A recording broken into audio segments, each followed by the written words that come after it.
My road to becoming a teacher was probably pretty short, in all honesty. My mother would tell you that I'd wanted to be a teacher since kindergarten.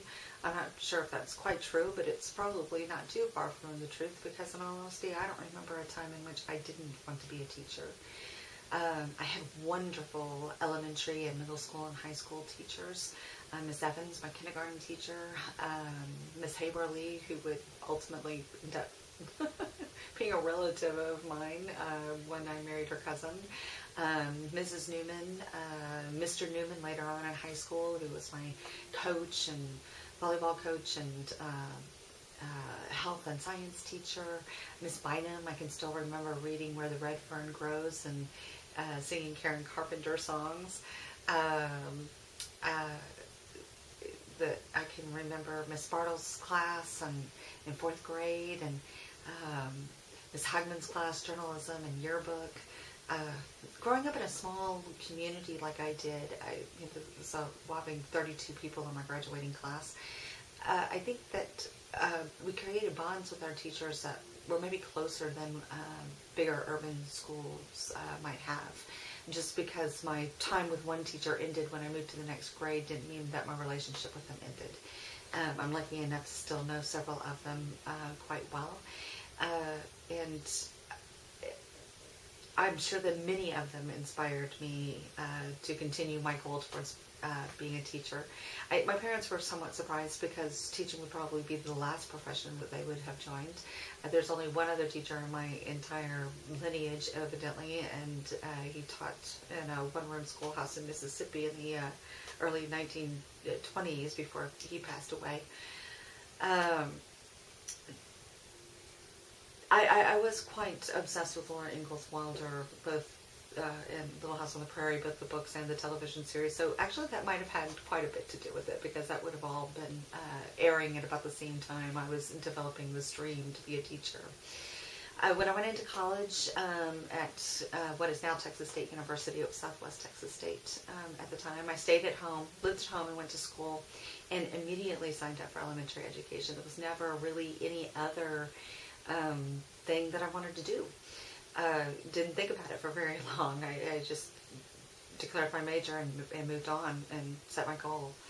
I did my student teaching in San Marcos, and I immediately went to work teaching 3rd and 4th grade in Lockhart, where I spent about half of my career. I was involved in technology somewhat in Lockhart. I was one of the first classrooms to use the Jostens learning system, which is a computerized learning system, prescriptive for students to kind of go through these lessons, and based on their performance in one area, they're moved on to another area. We had 5 computers set up there, and I can remember the computer teacher just being very insistent that we all had to meet a certain period of time. Each student had to be on there, and she was tracking that. But she always came to me and said that she had no problems with my students being on there, the minimum amount of time needed. Even after that, I grew up on Apple IIes. I learned to program on Apple IIes when I was in high school, and I managed to get my hands on a couple of them, and those big 5 1/4 floppy disk with Oregon Trail on them. And in the early years, before I knew any better, my kids were in the back at least playing Oregon Trail. They were getting on the computer, their hands were on the computer. When I moved to Round Rock, things were a little bit different. No Child Left Behind was starting up, the great big push for accountability, and so some of the things that I had been able to do with technology and just in my approach to teaching in Lockhart, I was really unable to do once I got to Round Rock. For another example, non-technology related, my students used to write plays, and they would research the information for those plays and write those plays, and it was all aligned with their standards in the curriculum, but this was just a way of bringing that all together in an authentic way that the students just absolutely loved doing. And by the time I got to Round Rock, I really didn't have time to research and write a play and perform that play. So I think I did it maybe the first year I was in Round Rock, and then after that I wasn't able to do it anymore.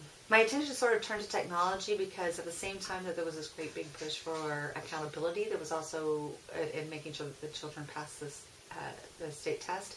It was also this great big push for technology integration, and I really saw technology as a means of continuing to use some of the approaches with students that I had used in the past that maybe were at least a little less time consuming. I was very pressured to teach to the test. I hate to use that phrase, but we did it. We taught to the test, and I was very pressured to do that.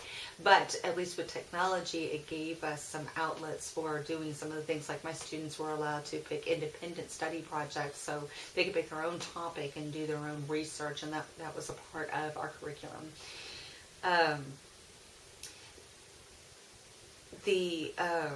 I became an Intel master teacher and started working with other teachers in the district to start integrating technology in their lesson planning and in their delivery, and eventually in the student production of things using technology as well. I decided to get 2 master's degrees, both online through the UT Telecampus system, one through UT Brownsville in educational technology, and the other in literacy studies through UT Arlington.